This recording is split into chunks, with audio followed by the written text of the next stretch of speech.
भाई जो गुरु बचन पे डट गे, कट गे फंद 84 के। है निरशंद अबंध अविगत कोटि बैकुंठ नख रूप है, अपरंपार दीदार दर्शन ऐसा अजब अनूप है। ये उस परमेश्वर की महिमा बताई है। अब आगे परमात्मा सीमा रहित बंधन रहित है, जिसकी गति को कोई नहीं जानता। उसके नाखून जितने स्थान पर करोड़ों स्वर्ग स्थापित हैं। कोटि बैकुंठ नख रूप है। कोटि बैकुंठ यानी करोड़ों बैकुंठ यानी स्वर्ग उस परमेश्वर के नाखून जितनी जगह पर हैं। कोटि बैकुंठ नख रूप है और अपरंपार दीदार दर्शन ऐसा अजब अनूप है। परमात्मा सीमा रहित बंधन रहित है, जिसकी गति को कोई नहीं जानता, अविगत है। उसके नाखून जितने स्थान पर करोड़ों स्वर्ग स्थापित हैं। भावार्थ है कि परमात्मा की आध्यात्मिक शक्ति, जिसे निराकार शक्ति कहते हैं, इतनी विशाल तथा शक्ति युक्त है कि उसके अंश मात्र पर करोड़ों स्वर्ग स्थापित हैं। जैसे सत्यलोक सतलोक में जितने भी ब्रह्मांड है वे सब स्वर्ग हैं, अर्थात सुखदायी स्थान हैं। स्वर्ग नाम सुखमय स्थान का है। काल लोक के स्वर्ग की तुलना में सत्यलोक का स्वर्ग असंख्य गुना अच्छा है।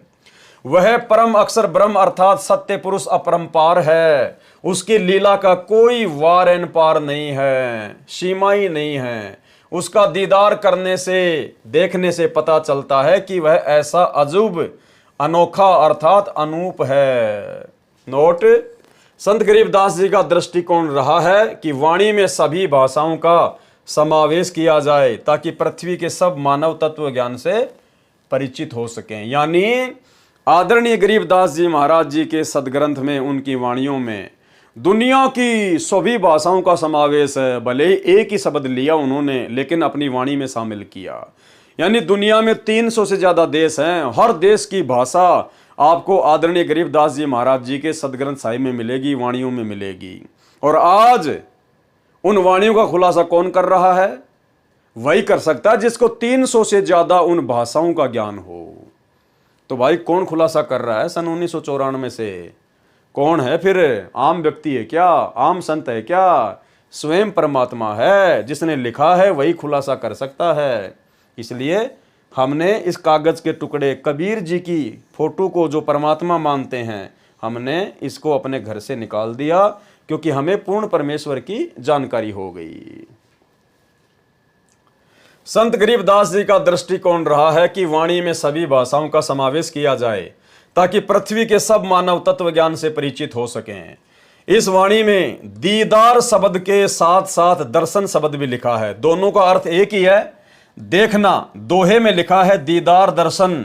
यह पद्य भाग है, इसमें कोष्टक ब्रैकेट का प्रयोग नहीं होता।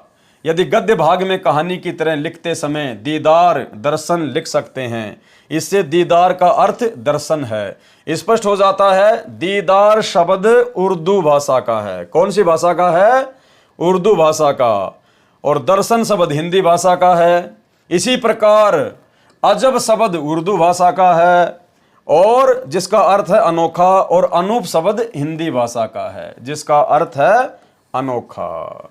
यानी विश्व की तमाम भाषाएं गरीबदास जी की वाणियों में हैं, और उन तमाम भाषाओं से युक्त सदग्रंथ साहिब का सन 1994 से एकमात्र संत पृथ्वी पर यदि कोई है, महापुरुष है, तो सतगुरु रामपाल जी, जिन्होंने खुलकर अनुवाद किया है। अर्थात ये स्वयं ही परमात्मा है, समस्त भाषाओं के ज्ञाता हैं। भाई जो गुरु बचन पे डट गे, कट गे फंद 84 के।